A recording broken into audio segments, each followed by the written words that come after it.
Hello जी, अस्सलाम वालेकुम। मेरा नाम है सुभान महमूद और आज हम जिस टॉपिक के बारे में बात करने जा रहे हैं वो है verbal plan and Shimla conference. अच्छा जी, सबसे पहले हम इसका बैकग्राउंड देख लेते हैं। वो ये है कि ये जो वेवल साहब थे, ये पहले ब्रिटिश इंडिया आर्मी के हेड थे और उसके बाद ये वायसराय बन गए। वायसराय बनने के बाद जब इन्होंने अभी वायसराय बने ही है तकरीबन 1944 में ना, तो उन्होंने सबसे पहले कंडीशन जो देखी कि इंडिया में इस वक्त क्या सूरत हाल है, वो ये है कि एक तो क्विट इंडिया मूवमेंट चल रही। ठीक है, क्विट इंडिया मूवमेंट एक बहुत हैवी किस्म की सिविल डिसोबीडियंस मूवमेंट चल रही है जो कि कांग्रेस की तरफ से रन हो रही है। कायदे आजम इसके अलावा उनका वो इसके अंदर शामिल थे क्विट इंडिया मूवमेंट में। वो ये कहते थे डिवाइड एंड क्विट। ये तो चले चल ही रहा था, एक अलग से प्रेशर चल रहा था। दूसरा मेन मसला ये था कि ना कांग्रेस और मुस्लिम लीग एक टेबल पे नहीं बैठती थी, और एक अगर एक टेबल पे बैठती हुई तो लड़के उठ जाती थी। मुस्लिम लीग की जो डिमांड थी कांग्रेस की बिल्कुल उसके ऑपोजिट डिमांड थी। मुस्लिम लीग कहती थी कि हमें पाकिस्तान के अलावा कोई और डिमांड जो है, ये कोई और बात जो है वो काबिल कबूल नहीं है। कांग्रेस कहती थी कि हमें पाकिस्तान बनने वाली जो डिमांड है उसके ऑपोजिट सारी डिमांड्स कबूल है। ठीक है कि आप ठीक है 1/3 चाहते हैं, 1/3 लें लेजिस्लेचर में, आप जो चाहते हैं आप करें, लेकिन हमेशा जो आज़ाद होना है इंडिया, वो यूनाइटेड इंडिया को ही आपने आज़ाद करवाना। जो कि कह लें कि एक बहुत बड़ा डेडलॉक जिसकी वजह से मुस्लिम और हिंदुओं के दरमियान हुआ हुआ था। अब इसको देखते हुए वेबल जो है वो लंदन गए और उन्होंने कह लें कुछ रिफॉर्म्स बनाई उधर के मेन लीडरशिप के साथ ब्रिटिश की बैठ के, और वो लेकर आखिर इधर है। तो जब इधर लेकर आए तो आपको पता है कि क्विट इंडिया मूवमेंट के अंदर आपने ज़्यादा सारे जो है उनके लीडर्स अरेस्ट कर लिए हुए थे इंडिया के। सो उन्होंने आखिर ये किया कि उन सबसे पहले तो उनको रिलीज करवाया, और फिर उसके बाद क्या हुआ कि एक शिमला कॉन्फ्रेंस बुलाई जिसके अंदर सारे बड़े बड़े लीडर्स को 1945 में उन्होंने बुलाया। तो उसके अंदर उन्होंने एक तो ये कहा, अपने रिफॉर्म्स जो वो लेकर आए थे वो रिफॉर्म्स कुछ इस तरह से थी कि सबसे पहले उन्होंने कहा कि जो वायसराय की एग्जीक्यूटिव काउंसिल है उसको रिकॉन्स्टिट्यूट किया जाएगा, और उसके अंदर अब सिर्फ इंडियंस और मुस्लिम्स होंगे। ठीक है, मतलब कि अब जो वायसराय की एग्जीक्यूटिव काउंसिल है, जैसे कि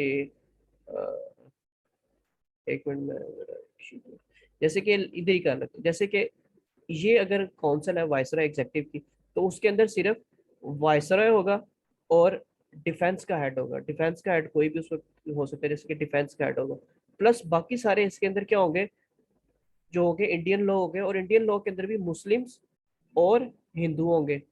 और ये दोनों की आपस में कह लें डिवीजन क्या होगी, बराबर होगी। सो 50%, 50-50%, 50% मुस्लिम्स होंगे और 50% हिंदू होंगे। तो कह लें ये एक बहुत बड़ी जो थी मुस्लिम्स को एक लग्जरी जो थी वो मिलने वाली थी। सो लेकिन आगे देखते हैं कि मुस्लिम्स का भी इस पे क्या रिएक्शन था, मुस्लिम लीग का। और बड़ा अच्छा रिएक्शन था। अगर अगर उस दिन मुस्लिम लीग मान जाती तो शायद आज पाकिस्तान एग्जिस्ट ना कर रहा होता। सो वो ये प्लान लेकर आए। सो मेन एक कह लें कि उन्होंने यही प्लान दिया कि उसके बाद आपको डोमिनियन स्टेटस वाली बात, तो उन्होंने आपको क्रिप्स मिशन में कह दी थी कि आप डोमिनियन स्टेटस हासिल कर लें जिसमें आप एसोसिएटेड होंगे और आप अंडर नहीं होंगे अब। सो ये बात हुई। इसके ऊपर अब कांग्रेस का सबसे पहले बल्कि मुस्लिम्स का रिएक्शन देख लेते हैं। मुस्लिम्स का और हिंदू का इसमें एक चीज पर डेडलॉक आ रहा था सबसे पहला, बल्कि उसमें कह लें कि आप 50% मान गए थे और 50% आप नहीं माने। वो 50% आप क्यों नहीं माने? आपने कहा कि हम इस वक्त जो मुस्लिम लीग है वो सारे मुस्लिम्स को रिप्रेजेंट कर रही है। ठीक है, वो ये नहीं है कि जैसे पहले ये था ना कि 1937 में आप बड़े बुरी तरीके से, कह लें बड़े बुरी तरीके से नहीं, लेकिन आप इलेक्शन हारे थे एक तरह से। क्यों? क्योंकि उस वक्त काफी मुस्लिम जमातें थी वो एग्जिस्ट करती थी, लेकिन 1937 की कांग्रेस की गवर्नमेंट के बाद सारे जो, क्योंकि आपने लाहौर रेजोल्यूशन में पाकिस्तान का नारा लगाया तो सारे मुसलमान आपके झंडे के नीचे आ गए। सो आपने ये कहा कि हम इस वायसराय काउंसिल में आ जाते हैं।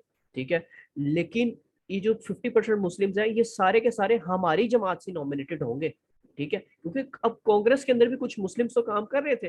तो कांग्रेस का ये चाहत थी कि इस तरह हो कि ये वाली जो बात मुस्लिम्स ने की ना कि सारे के सारे मुस्लिम्स इसके अंदर मुस्लिम लीग से ही होंगे, ये बात ना हो, ताकि कांग्रेस भी कुछ अपने मुस्लिम्स ये 50% वाले कोटे में घुसा दे। क्योंकि आपकी मुस्लिम लीग में कोई हिंदू तो है नहीं जो आपने हिंदू वाले कोटे में बिठाना है। सो इसमें हिंदुओं की विन विन सिचुएशन थी। क्या क्या वो कुछ कह लें कि मुसलमानों को फिर भी 30% एक तरह से मिला था ना, क्योंकि मुस्लिम लीग में 30% मुस्लिम लीग से आ रहे थे और 20% कह लें अगर कांग्रेस से आ रहे थे मुस्लिम्स। तो लेकिन नारा तो उनका यही था ना कि यूनियन इंडिया को आज़ाद कराना है, कांग्रेस के मुस्लिम लीडर्स का भी। तो इसके ऊपर कह लें क्लैश आ गया, और आखिरकार इसके ऊपर भी ये प्लान फेल हो गया, और इसके ऊपर पूरा डेडलॉक रहा। ये लिखा हो जी, all this resulted in a deadlock, और finally Wavell plan announced the failure of his efforts on July 14. Thus, the Shimla conference could not provide any hopeful further proceed. So ये एक सिर्फ एक ही ये बात थी जिसके ऊपर कह लें जो इसके अंदर जानने वाली थी, समझने वाली थी, वो जो मैंने आपको बता दिया कि जिस चीज़ पे डेडलॉक आया, कि मुस्लिम्स कहते थे कि सारे जो 50% जो आपने ये बात कही है एग्जेक्टिव काउंसिल वाली, उसके अंदर जो मुस्लिम्स होंगे वो सारे के सारे हमारी जमात से नॉमिनेटेड होने चाहिए, मुस्लिम लीग से। लेकिन कांग्रेस कहती थी नहीं, ऐसा नहीं होना चाहिए। जो इसके अंदर मुस्लिम्स होंगे वो 50% मुस्लिम्स होंगे, लेकिन हो सकता है कि वो कांग्रेस भी से भी कुछ मुस्लिम लीडर्स उसके अंदर आ जाए, या किसी और मुस्लिम पार्टी से वो मुस्लिम लीडर्स आ जाए। तो इस बात के ऊपर डेडलॉक रहा, और यहीं पर ये बात जो है वो फेलियर हो गया इस सारी बात का, और कोई फ़ायदा नहीं हुआ। खैर, हम पाकिस्तान के बनने के करीब जाते जा रहे हैं, 1945 तक हम पहुँच गए। इससे आगे क्या हुआ वो हम देखेंगे इंशाल्लाह नेक्स्ट वीडियो में। तब तक के लिए इतना ही। मेरा चैनल लाजमी सब्सक्राइब कर देगा और बेल आइकन को लाजमी दबा देगा, ताकि मेरी नेक्स्ट आने वाली वीडियोस आपको टाइमली मिल सके।